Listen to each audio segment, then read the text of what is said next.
Hello everyone, welcome back to our channel future study. तो guys, इस video में हम डिस्कशन करने वाले इंपॉर्टेंट क्वेश्चन विद आंसर जो कि third semester student BA programme की है आपकी, जो ने हिंदी सब्जेक्ट है, हिंदी, कथा और साहित्य, और जो आपने न्यू एजुकेशन पॉलिसी के तहत एडमिशन लिया, जो आपका न्यू सिलेबस है उसके अकॉर्डिंग यहाँ पर लिया गया है। ठीक है, तो देखिए थर्ड सेमेस्टर स्टूडेंट है और ये ड्यू एसओ रेगुलर एनसीएफ सभी कॉलेज स्टूडेंट के लिए टेलीग्राम व्हाट्सएप ग्रुप ज्वाइन कर सकते हैं। लिंक आपको डिस्क्रिप्शन बॉक्स में मिल जाएगा। इस वीडियो में हम मोस्ट इंपॉर्टेंट क्वेश्चन बताएंगे और यही क्वेश्चन में से आपके पेपर में देखने को जरूर मिलेंगे।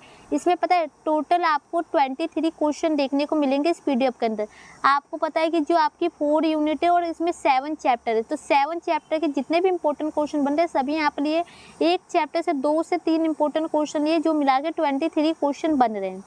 ठीक है, तो क्वेश्चन आपको बता देते हैं कि इसमें जो आपके किस टाइप से क्वेश्चन पेपर में पूछे जाएंगे और कौन कौन से क्वेश्चन है।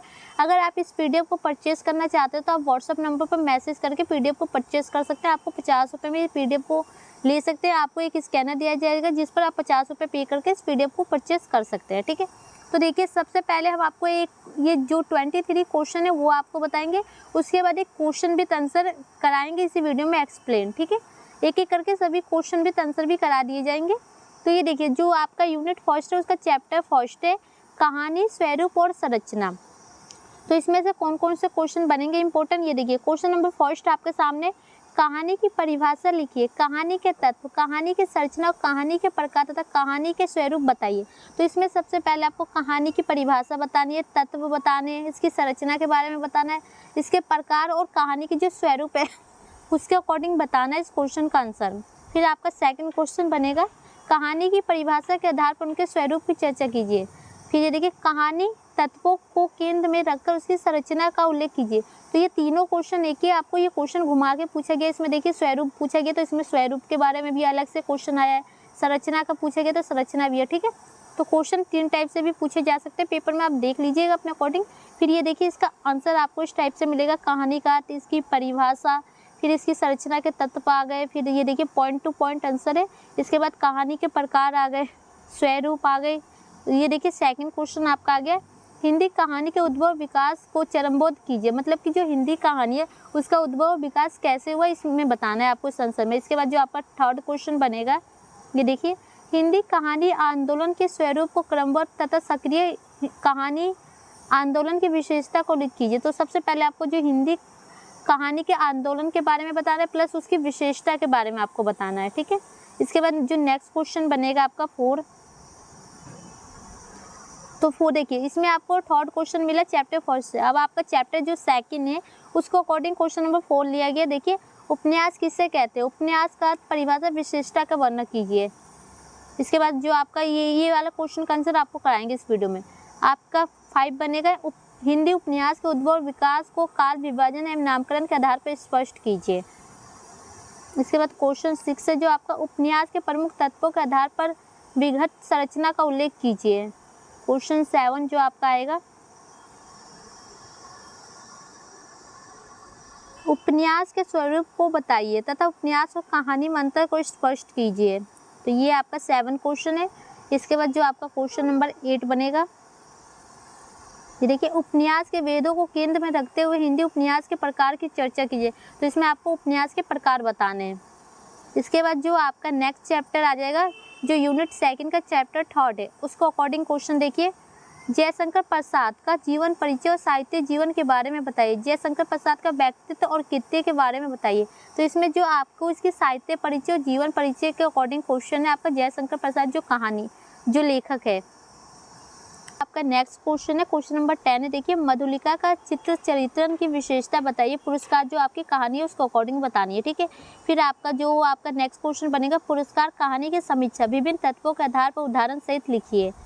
तो ये हो गए आपके बाद 12 क्वेश्चन आएगा जो आपका चैप्टर 4 है, ऐसी होली खेले लाल। तो इस कहानी को अकॉर्डिंग देखिए, जो आपको पांडे बेचन शर्मा उग्र की भाषा शैली पर प्रकाश डाले, या आ सकता है पेपर में पांडे बेचन शर्मा उग्र की जीवन परिचय और साहित्य का वर्णन कीजिए। तो साहित्य परिचय, जीवन परिचय या इसकी भाषा शैली, ये सब एक ही में आ जाते हैं। तो ये क्वेश्चन है। इसके बाद देखिए इसका आंसर आपको यहाँ मिल जाएगा। फिर नेक्स्ट क्वेश्चन है, ऐसी होली खेलो लाल कहानी की मूल संवेदना या कथासार को स्पष्ट कीजिए। तो आपके पेपर में आ सकता है जो ये होली के अकॉर्डिंग जो इसमें बताई गई है इसकी मूल संवेदना कथासार या प्रतिपाद स्पष्ट कीजिए। तो आपको ये पॉइंट लिखने होते हैं, ठीक है। आंसर जब कराएंगे तो आपको बता दिए जाएंगे। और देखिए नेक्स्ट क्वेश्चन है, ऐसी होली खेलो लाल काव्य शिल्प समीक्षा का वर्णन कीजिए। इसके बाद देखिए इसका नेक्स्ट क्वेश्चन, ऐसी होली खेलो लाल कहानी की पात्र योजना पर प्रकाश डालिए। फिर आपका नेक्स्ट क्वेश्चन देखिए, यहाँ पर एक चीज़ आपको समझना है, ये जो आपको क्वेश्चन नंबर जो 14 है, आपको यहाँ देखिए इसकी जो काव्य शिल्प की समीक्षा कीजिए। तो ये आपके पॉइंट है, जैसे ये फर्स्ट पॉइंट है, इसके बाद ये सेकंड पॉइंट है, ये थर्ड पॉइंट है। तो इसी टाइप से अलग से भी शॉर्ट क्वेश्चन पूछा जा सकता है, जैसे लिखा है ऐसी होली खेलो लाल कहानी की पात्र योजना पर प्रकाश डाली। तो ये शॉर्ट में पूछा जा सकता है और ये उसी के अकॉर्डिंग पॉइंट है। तो ये जैसे यहाँ लिखा है कहानी के भाषा शिल्प पर प्रकाश डाली, शॉर्ट क्वेश्चन में आ सकता है, या ये आपको पॉइंट उसका 4 है। इसी टाइप से आपको ये समझना होगा। फिर ये 5 पॉइंट है, इस टाइप से आपको दिया गया है। तो ये क्वेश्चन यहाँ पर ख़त्म हो चुके हैं। फिर आपका चैप्टर जो 5 आता है, शरणदाता आज्ञाएं। तो इसकी जो क्वेश्चन है देखिए, शरणदाता कहानी की मूल संवेदना या प्रतिपाद को स्पष्ट कीजिए। कहानी के तत्वों के आधार पर शरणदाता कहानी की समीक्षा कीजिए। तो ये आपका 15 नंबर क्वेश्चन है। इसके बाद देखते हैं 16 क्वेश्चन, सच्चिदानंद हरिनंद बादशाह आज्ञाएं का जीवन परिचय हिंदी साहित्य में योगदान का वर्णन कीजिए। फिर इसके बाद आपका क्वेश्चन बनेगा, शरणदाता भारत पाक विभाजन की सामाजिक घटना पर आधारित होते हुए भी प्रासंगिक है, इस कथन की विवेचना कीजिए। शरणदाता कहानी के कथासार को स्पष्ट कीजिए। तो ये आपका नेक्स्ट क्वेश्चन बनता है। इसके बाद देखते हैं, शरणदाता कहानी के काव्य और शिल्प की समीक्षा कीजिए। कहानी के तत्वों के आधार पर शरणदाता कहानी की समीक्षा कीजिए। तो ये आपका नेक्स्ट 18 नंबर क्वेश्चन है। फिर इसके बाद जो आपका चैप्टर 6 है वापसी, उसको अकॉर्डिंग क्वेश्चन है, जो इनका जीवन परिचय और साहित्य परिचय आपको बताना है, ठीक है। इसके बाद आप देख सकते हैं इसका जो 20 क्वेश्चन होगा। इसी टाइप से ये देखो अलग से भी शॉर्ट में पूछा जा सकता है कि जो इसकी भाषा शैली बताइए या इसकी कहानी की समीक्षा कीजिए, ये आपके साहित्य परिचय में ही आता है। फिर क्वेश्चन 20 देखिए, वापसी कहानी का कथासार या प्रतिपाद या मूल संवेदना का वर्णन कीजिए। तो ये एक ही होते हैं, इसके अकॉर्डिंग क्वेश्चन आ सकता है। इसके बाद आपका नेक्स्ट क्वेश्चन बनेगा, जो आपका चैप्टर जो 7 है और यूनिट आपका 4 है। तो इसमें देखिए प्रेमचंद का जीवन परिचय, साहित्य परिचय और प्रेमचंद के साहित्य की विशेषता का वर्णन कीजिए। तो आपको इसके जीवन परिचय और साहित्य परिचय उनकी विशेषता के अकॉर्डिंग आंसर देना है, ये जैसे आपको ये लिखा गया है। इसके बाद जो आपका नेक्स्ट क्वेश्चन है 21 है। तो जो गबन के कथानायक की समीक्षा कीजिए और इसके जो प्रतिपाद, मूल संवेदना या कथासार को लिखिए। तो ये क्वेश्चन है। इसके बाद देखते हैं आपका, तो जो आपका नेक्स्ट क्वेश्चन है, गबन उपन्यास में प्रमुख पात्रों का चित्र चरितन और पात्र योजना का उल्लेख करें। तो इसके योजना पात्र के बारे में बताना है। तो ये आपका क्वेश्चन है।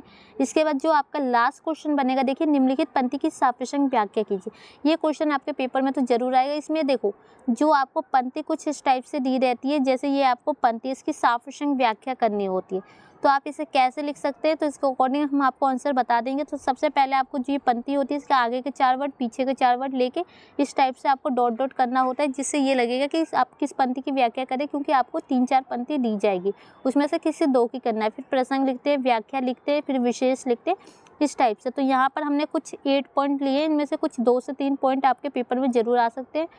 हो सकता है पंक्ति इसके अलावा कुछ आपको अलग से भी दे दी जाए। तो कैसे साप्रसंग व्याख्या करते हैं, इसके अकॉर्डिंग हम आपको आंसर बता देंगे वीडियो में। तो ये आपके पॉइंट है। तो गाइस ये फाइनली यहाँ पर तो क्वेश्चन आपके ख़त्म हो चुके हैं। तो टोटल 23 क्वेश्चन हमने बता दिया। अगर PDF को परचेज़ करना है तो व्हाट्सएप पर कॉन्टैक्ट कर सकते हैं। अब चलिए क्वेश्चन विद आंसर आपको इसमें एक करा देते हैं, और बाकी भी हम जल्द से जल्द कोशिश करेंगे सभी क्वेश्चन के आंसर करा दें। तो जो आपका चैप्टर 2 है उसको अकॉर्डिंग हम यहाँ पर क्वेश्चन लेने जा रहे हैं, उसमें से एक क्वेश्चन आपको कराएंगे। ये देखिए उपन्यास वाला है जो आपका क्वेश्चन है, आपका क्वेश्चन नंबर 4 कराएंगे। उपन्यास किसे कहते हैं, उपन्यास का परिभाषा, विशेषता का वर्णन कीजिए। सबसे पहले देखिए उपन्यास क्या है। उपन्यास किसी भी साहित्य की एक लोकप्रिय विधा है। प्रेमचंद ने उपन्यास के बारे में अपने विचार प्रकट करते हुए कहा कि मैं उपन्यास के मानव चरित्र का चित्र मात्र समझता हूँ। मानव चित्र का प्रकाश डालना और उसके रहस्य को खोलना ही उपन्यास का मूल तत्व है। तो उपन्यास क्या होता है, तो देखिए जो ये साहित्य में लोकप्रिय है और इसे प्रेमचंद द्वारा बताया जा रहा है कि जो उपन्यास है मानव जीवन का चरित्र माना जाता है, और जो मानव के चरित्र पर प्रकाश डालना और उनकी रहस्य को खोलना ही उपन्यास कहलाता है, उसके मूल तत्व होते हैं। इसके बाद देखिए उपन्यास की परिभाषा, तो ये 2 राइटर हैं, इनके अनुसार आप देख सकते हैं श्याम सुंदर दास। उपन्यास मनुष्य के व्यक्तित्व जीवन की काल्पनिक कथा है। और आपका प्रेमचंद के अनुसार देखिए, मैं उपन्यास को मानव चरित्र का चित्र मानता हूँ। मानव चरित्र का पर प्रकाश डालना और उसके रहस्यों को खोलना ही उपन्यास का मूल तत्व है। तो आपको इस समझ में आ गया। इसके बाद देखिए उपन्यास का अर्थ, उपन्यास शब्द उप, समीक्षा तथा न्याय थाली के योग से बना है, जिसका अर्थ है मनुष्य के निकट रखी वस्तु। तो इसका अर्थ क्या है? मनुष्य के निकट रखी वस्तु है उपन्यास का अर्थ, अर्थात वह वस्तु या कृति जिसको पढ़कर ऐसा लगे कि हमारी ही है, इसमें हमारे ही जीवन का प्रतिबिंब है, उपन्यास है। मतलब कि कोई भी चीज़ है जो मनुष्य को पढ़कर ऐसा लगे कि ये चीज़ हमारी है और इसमें हमारे जीवन का प्रतिबिंब है, तो उसी को उपन्यास कहते हैं। उसका अर्थ है उपन्यास शब्द का प्रयोग प्राचीन सांस्कृतिक साहित्य में भी मिलता है, और ये जो प्राचीन सांस्कृतिक साहित्य है उसमें भी मिलता है। संस्कृति लक्षण ग्रंथों में इस शब्द का प्रयोग नाटक की संधियों में उपभेद के लिए हुआ है, और जिसका प्रयोग कहाँ हुआ? नाटक में किया गया, उनकी संधियों में। ठीक है, तो इसके बाद देखिए उपन्यास की जो विशेषता है क्या है, तो देखिए यह अपेक्षाकृत विस्तृत रचना होती है। उपन्यास जीवन के विभिन्न पक्षों का समावेश होता है। उपन्यास में वास्तविकता तथा कल्पना का कलात्मक मिश्रण होता है, तो इसमें जो कल्पना भी होती है वास्तविक जीवन के बारे में भी होता है। कार्य कारण श्रृंखला का निवारण किया जाता है। उपन्यास में मानव जीवन में सत्य या उद्घटन होता है। जीवन की समग्र का चित्र इस प्रकार उपस्थित किया जाता है। तो गाइस यहाँ पर ये क्वेश्चन ख़त्म हो चुका है। इसके 6 पॉइंट है इसके उपन्यास की जो विशेषता है। इसके बाद जो नेक्स्ट क्वेश्चन आएगा आपको जो चैप्टर आपका फर्स्ट है उसको अकॉर्डिंग कराएंगे। तो वीडियो अच्छी लगे तो लाइक शेयर कीजिएगा। Thank you.